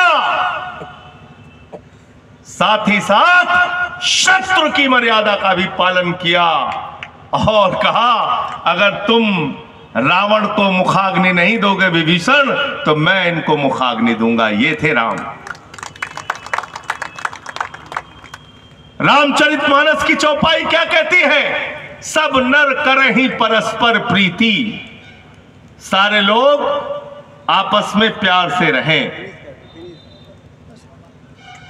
यह रामचरितमानस की चौपाई है। हिंदू धर्म क्या कहता है? हिंदू धर्म कहता है वसुधैव कुटुंबकम, पूरा विश्व हमारा परिवार है। हम अपनी पूजा समाप्त करते हैं, प्रभु से प्रार्थना करते हैं धर्म की जय हो, अधर्म का नाश हो, प्राणियों में सद्भावना हो, विश्व का कल्याण हो। अरे हम उस हिंदू धर्म को मानते हैं जो विश्व के कल्याण की कल्पना करता है। मोदी कहते हैं प्राणियों में दुर्भावना हो, योगी कहते हैं प्राणियों में दुर्भावना हो, अमित शाह कहते हैं प्राणियों में दुर्भावना हो, हम ऐसे हिंदू धर्म के नाम पर दुर्भावना फैलाने वाले लोगों का विरोध करने के लिए ये यात्रा निकाले हैं। ये मैं आपको कहना चाहता हूं। आज मुझसे पत्रकार पूछ रहे थे, कह रहे थे एक बाबा जी ने हिंदू राष्ट्र के लिए पदयात्रा निकाली है, इस पर आपका क्या कहना है संजय सिंह जी? तो मैंने कहा यह हिंदुस्तान है, यह हिंदुस्तान किसी बाबा के नारे से नहीं चलेगा, बाबा साहब के संविधान से चलेगा। बाबा साहब अमर रहे, बाबा साहब अमर रहे। और यह सवाल देशद्रोह का सवाल है, यह सवाल भारत के संविधान के खिलाफ सवाल है।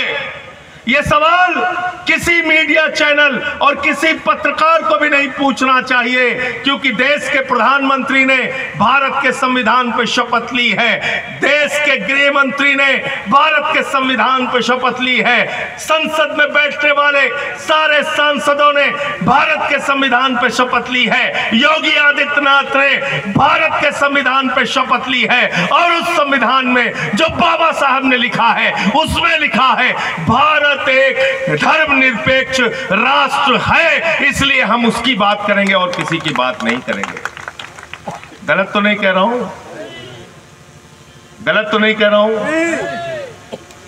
अगर संविधान में लिखा है भारत एक धर्मनिरपेक्ष राष्ट्र है, तो मोदी उसी संविधान पे हाथ रख के शपथ लिए हैं ना? क्यों राजेश जी, कानपुर के हमारे जो नेता है, लिया नहीं लिया है? आशुतोष सेंगर जी हमारे साथी हैं, उन्होंने भी बड़ी मेहनत की। सुफियान भाई हमारे हैं। साथियों, अगर उस संविधान में लिखा है कि भारत एक धर्मनिरपेक्ष राष्ट्र है, तो किसी भी बाबा को कोई दूसरी बात कहने की इजाजत नहीं है, किसी मोदी और योगी को कोई दूसरी बात करने की इजाजत नहीं है। ये देश किसी बाबा के नारे पर नहीं चलेगा, बाबा साहब के संविधान से चलेगा। गलत तो नहीं कह रहा भाई? मंजूर है सबको ये बात? हाथ उठा के बताइए। मंजूर है ना? संजय सिंह संघर्ष करो, संजय सिंह संघर्ष करो। और हम तो कह रहे हैं कि सामाजिक न्याय दो, क्योंकि उत्तर प्रदेश में सामाजिक अन्याय हो रहा है। और याद रखना, गलती से अगर हिंदू राष्ट्र बन गया तो क्या कहेंगे? कहेंगे तालाब में पानी, तालाब में पानी। अगर सड़क पे निकलना है तो गले के अंदर हांडी बांध के निकलना पड़ेगा और पीछे झाड़ू बांध के निकलना पड़ेगा। अगर हिंदू राष्ट्र की बात करोगे तो याद कर लेना, ये जो समाज में भेदभाव फैलाने वाले लोग हैं, इन्होंने अभी तो जब इस देश का संविधान चल रहा है, तब ये पासी समाज के एक बुजुर्ग को, 80 साल के बुजुर्ग को मंदिर में पेशाब चटवा रहे हैं। अगर गलती से इनके कल्पना का राज्य बन गया, तब तो किसी का निकलना भी मुश्किल हो जाएगा। इसलिए हमको धर्मनिरपेक्ष राष्ट्र चाहिए। हमको हिंदू, मुस्लिम, सिख, ईसाई, किसी जाति, किसी धर्म के नाम पे राष्ट्र नहीं चाहिए। मंजूर है सबको? मंजूर है? तो हम संविधान के लिए लड़ेंगे। दूसरी बात रोजगार की है। आज उत्तर प्रदेश में बेरोजगारी की हालत क्या है? कोई भी परीक्षा होती है, पेपर लीक हो जाता है। लेखपाल की परीक्षा पेपर लीक, क्लर्क की परीक्षा पेपर लीक, सिपाही की परीक्षा पेपर लीक, दरोगा की परीक्षा पेपर लीक, पीसीएसजे की परीक्षा पेपर लीक। अरे ये पेपर लीक वाला प्रदेश बना दिया है योगी मोदी की डबल इंजन की सरकार ने।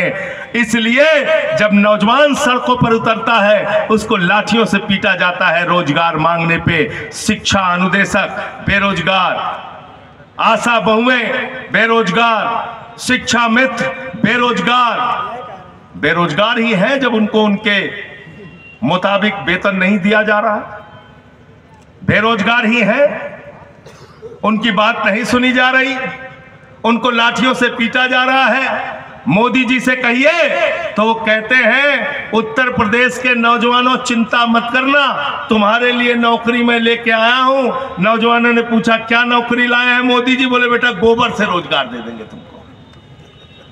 बोला था नहीं बोला था भाई? गलत तो नहीं बोल रहा हूं मुन्ना भाई? बोला था ना?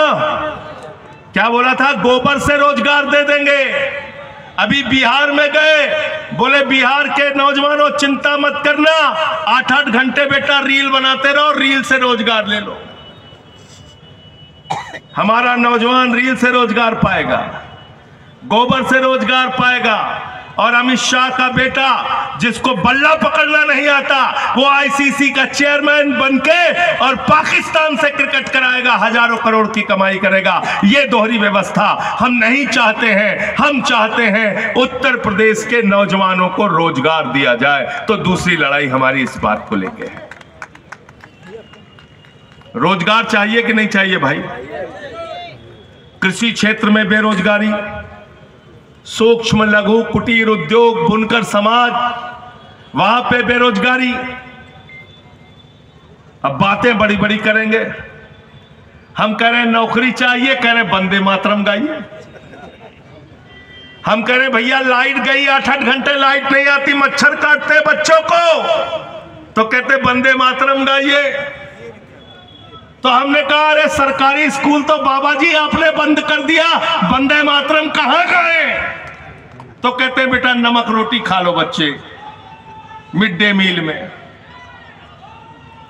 कह रहे वंदे मातरम गाइए। अब ये नकली बातें नहीं चाहिए। बैठ जाइए सब लोग, थोड़ी देर बैठ जाओ, बैठ जाओ सब लोग, बैठ जाओ, बैठ जाओ, बैठ जाइए, बैठ जाइए सब लोग, बैठ जाइए। ये हमारे लखनऊ के साथी एरम रिजवी जी जिला अध्यक्ष जी के साथ आए हैं। सब लोग बैठ जाइए, आप लोग बैठ जाइए। अब अपनी बात में कह लूं बस, बैठ जाइए। जब आप कहिए नौकरी चाहिए तो कहते वंदे मातरम गाओ। जब आप कहिए किसान को फसल का दाम चाहिए तो कहते भारत माता की जय, जय श्री राम। अब इन नारों के पीछे हम तुमको छुपने नहीं देंगे। अब साथ साथ नारा लगेगा। तुम भारत माता की जय कहोगे, हम भी भारत माता की जय कहेंगे और तुमसे सवाल पूछेंगे कि भारत माता की रक्षा करने के लिए जो सेना के हमारे जवान थे, उस सेना को तुमने 4 साल के ठेके पर क्यों रखा? इसका जवाब दो। अग्निवीर योजना कब बंद करो? गलत तो नहीं कह रहा हूं? और साथ में भारत माता की जय लगाएंगे हम भी। तुम भारत माता की जय लगाओगे तो हम आपसे सवाल पूछेंगे, तुमने रेल, तुमने सेल, तुमने कोयला, तुमने गैस, तुमने बिजली, तुमने पानी, तुमने सी पोर्ट, तुमने एयरपोर्ट, तुमने आकाश से लेके पाताल तक अपने दोस्त अडानी को क्यों बेचा? तुम भारत की संपत्तियां बेच रहे हो, भारत माता की संपत्तियां बेच रहे हो, इन लुटेरों के हाथों में बेच रहे हो। ये लूट हम होने नहीं देंगे। भारत माता की जय तुमको नकली तरीके से लगाने। संजय भैया जिंदाबाद, संजय भैया संघर्ष करो। तुम भारत माता की जय लगाओगे, हम भी तुम्हारे साथ भारत माता की जय लगाएंगे। लेकिन तुमसे सवाल पूछेंगे कि तुमने 10,000 करोड़ रुपए विजय माल्या से डकैती क्यों कराई? हमारे पैसे की 20,000 करोड़ रुपए बैंकों का क्यों लुटवाया? 3,000 करोड़ रुपए ललित मोदी से हमारा क्यों लुटवाया? इन सवालों का जवाब दो। अरे बेईमानो, भारत माता को लूटते हो और भारत माता की जय लगाते हो। हम सच्चे हिंदुस्तानी हैं, हम भारत माता की जय लगाते हैं और तुम्हारी लूटखोरी के खिलाफ लड़ते हैं। ये फर्क है। और वंदे मातरम हम बाबा जी से कह रहे हैं, हम 100 लड़के तैयार कर लेंगे। लेकिन भाई अब की चलो वंदे मातरम हम लोग गाएंगे, योगी जी भी चले, मोदी जी भी चले, अमित शाह भी चले। हमको पहलगाम का बदला लेना है जो 26 बहनों के माथे के सिंदूर उजाड़े गए।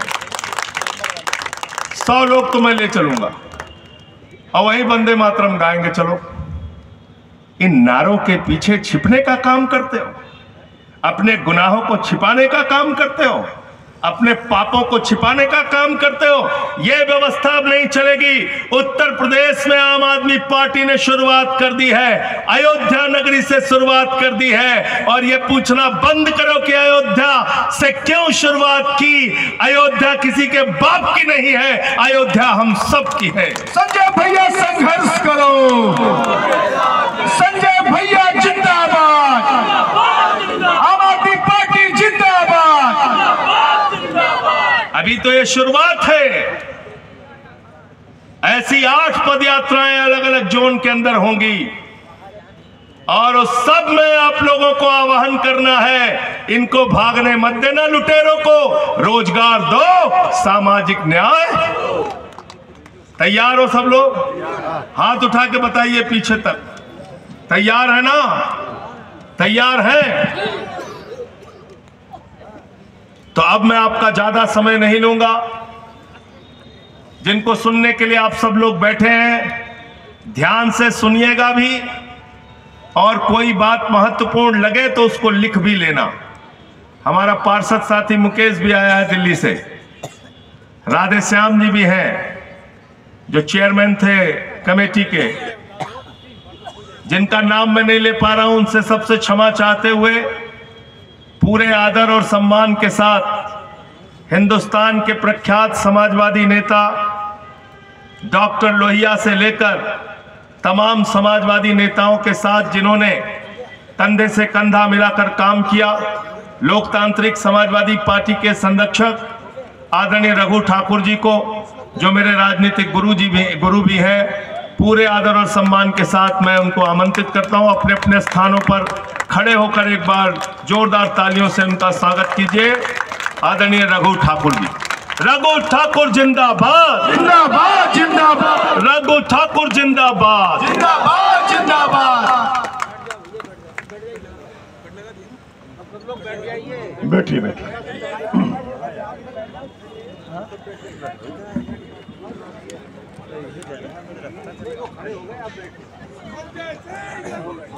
जिंदाबाद, जिंदाबाद, जिंदाबाद, जिंदाबाद। हिंदुस्तान की संसद में गरीबों और तकलीफ वालों की आवाज को उठाने वाले एकमात्र राज्यसभा के सदस्य और हमारे बहुत लंबे समय के संघर्ष के साथी संजय सिंह जी, यहां मंच के नीचे बैठी हमारी बेटी अनीता सिंह जी, हमारे विधायक मित्र जिनका बढ़िया भाषण हम लोगों ने सुना, भाई झा जी, आम आदमी पार्टी के विभिन्न प्रांतों के आए हुए अध्यक्षगण, पदाधिकारीगण, अयोध्या के और फैजाबाद के सभी पदाधिकारीगण जिन्होंने ये आयोजन किया, सभी साथियों, दोस्तों, मित्रों, भाइयों, बहनों, अभी संजय सिंह का एक बहुत अच्छा भाषण आपने सुना। और सब लोग शांति से बैठ जाइए। पीछे जो लोग खड़े हैं बैनर लेके, सब लोग बैठिए चुपचाप, शांति से। संकल्प लगाने के लिए, संकल्प दिलाने के हम गए थे, तो जो सवाल संजय से पत्रकारों ने पूछा था, उस सवाल की चर्चा उन्होंने यहाँ पर किया है। मैं उस सवाल पर आऊंगा, और आज सबसे पहले तो मैं आप सबको इसलिए बधाई देना चाहता हूं कि और आप सबकी पीठ ठोकरा होते हैं, इसलिए ठोकरा होते कि लोहिया ने कहा था कि सड़कें सूनी हो जाएंगी तो संसद आवारा हो जाएगी। आज आप लोगों ने बता दिया है कि लोहिया तुम जहां भी हो चिंता मत करना, संजय सिंह और हम सबको मिलकर इस सड़कों को सूना नहीं होने देंगे। ये आवाज जाएगी, दूर तक जाएगी। हेलो हेलो, कार्तिक कार्ड हो वहां गया? पत्रकार मित्र जो सवाल पूछ रहे थे वो चाहते थे कि वो धार्मिक चर्चा हो जाए। बोलो, क्या क्या बोल रहे थे? तुमने बार बार संजय से पूछा कि आपने सरयू के तट से क्यों यात्रा शुरू की।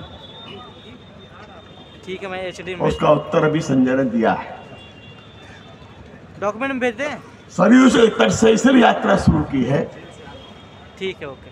कि आज भगवान राम की अगर कोई सबसे नृशंस और बुरी हत्या कर रहे हैं तो वो लोग हैं जो राम का नाम बेचने काम कर रहे हैं। आज भगवान राम का नाम बेचने वाले कौन लोग हैं? जो लोग सड़कों पर बाजार में 2 रुपए का माल 50 में बेचते हैं और फिर बोलते हैं जय श्री राम। क्या इनको कोई राम का नाम लेने का अधिकार है? ये राम के नाम को बेचने वाले लोग हैं, राम को मानने वाले लोग नहीं हैं। राम का दर्शन क्या था? राम के दर्शन का अर्थ क्या है? तुलसीदास ने लिखा है, तुलसी ममता राम सो।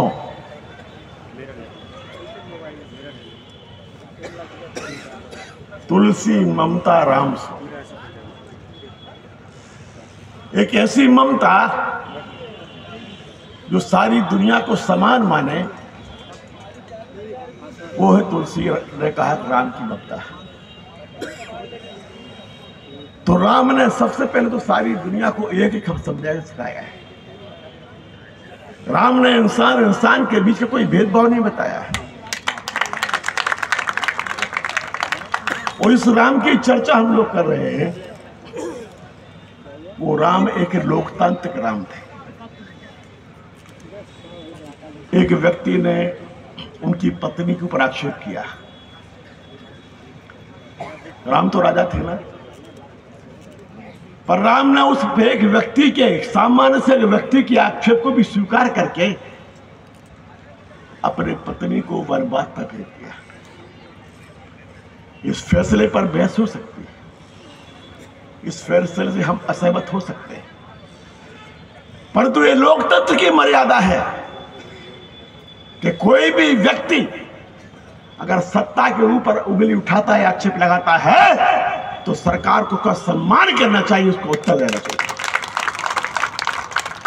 आज जो लोग सरकार में हैं, क्या वो किसी आलोचना को उत्तर देते हैं? संजय सिंह संसद में बोलते हैं कि तुमने अपने दोस्तों के लिए पूरा बेच दिया, देश बेच दिया, और जो 9 रत्न उद्योग थे उनको बेच दिया। ये भारत माता की जय की नारा लगाते हैं।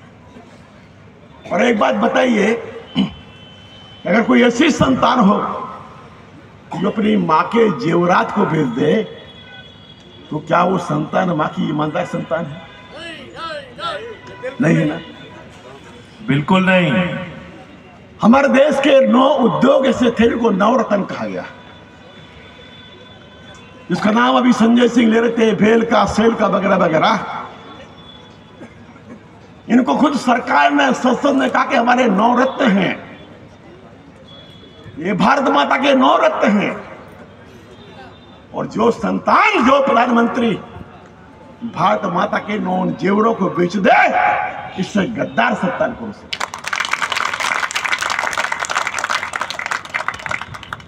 प्रधानमंत्री जी, आपको तो राम का नाम लेने का अधिकार नहीं है। और मैं एक बार बता दूं कि आपको बड़ा घुमान है कि आप प्रधानमंत्री हो। 11 साल हो गए हैं इस देश में और दुनिया में बहुत प्रधानमंत्री आए हैं। दुनिया में बड़े बड़े तानाशाह आए हैं, पर उन तानाशाह को कोई याद नहीं करता है। आज हिटलर के नाम पर कोई ताली नहीं बजाता है, थूकता है। आज मुसोलिनी के नाम पर कोई जिंदाबाद नहीं बोलता है, थूकता है। आज भी अगर महात्मा गांधी की मौत के इतने साल के बाद दुनिया गांधी को याद करती है, जिंदाबाद बोलती है, तो इसलिए कि गांधी के काम वो थे, गांधी के विचार जो थे वो समाज के उपयोगी थे। तुम्हारे काम समाज को उपयोगी नहीं। कौन सा राज चला रहे हो आप? कौन सा राज? राम राज का मतलब क्या है? डॉक्टर लोहिया ने अपनी पुस्तक में लिखा, हे भारत माता, मुझे राम सी मर्यादा दो, मुझे कृष्ण सी उन्मुक्तता दो और शिव के समान विशालता दो। लोहिया ने कहा राम सी मर्यादा। मर्यादा का मतलब क्या है?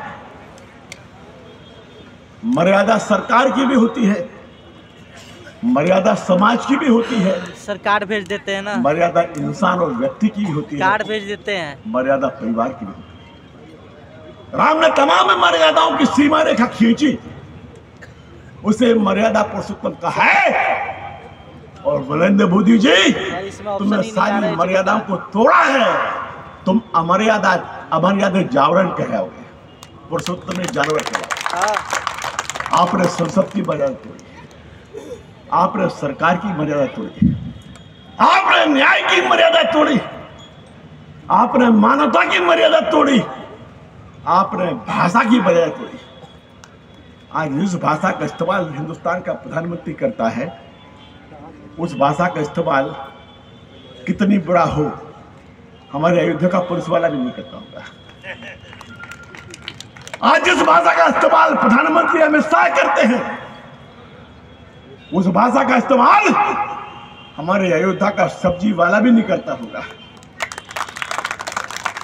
प्रधानमंत्री की भाषा और गुंडों की भाषा एक समान है। जो बोलते हैं उनके शब्द जरा देख लीजिए, क्या उसमें कोई मर्यादा है? ये अमर्यादित है। तो राम ने मर्यादा का ज्ञान दिया। राम राज का मतलब क्या है? राम राज का मतलब है दैहिक दैव्य के भौतिक तापा, राम राज काबू नहीं आता। निकलेंगे ना तुरंत। वो है राम राज, जिस राम राज्य में किसी भी व्यक्ति के लिए, किसी भी इंसान के लिए ना देह का दुख हो।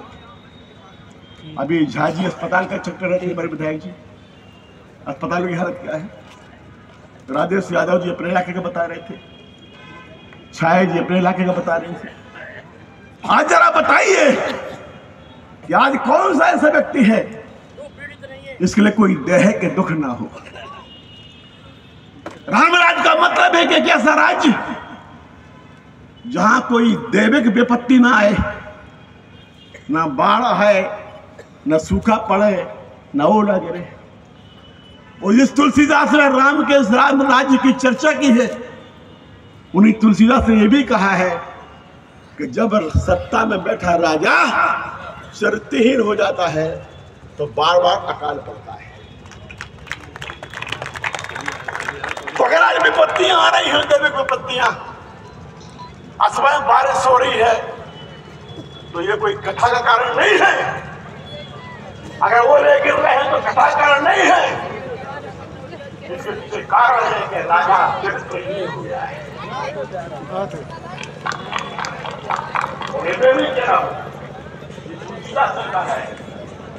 जब राजा गिर जाता है तो बार बार अकाल पड़ता है, कभी 12 ही 12 अकाल पड़ता है। तो यह रामराज की मर्यादा है। रामराज देह के द्रव्य के भौतिक दाता।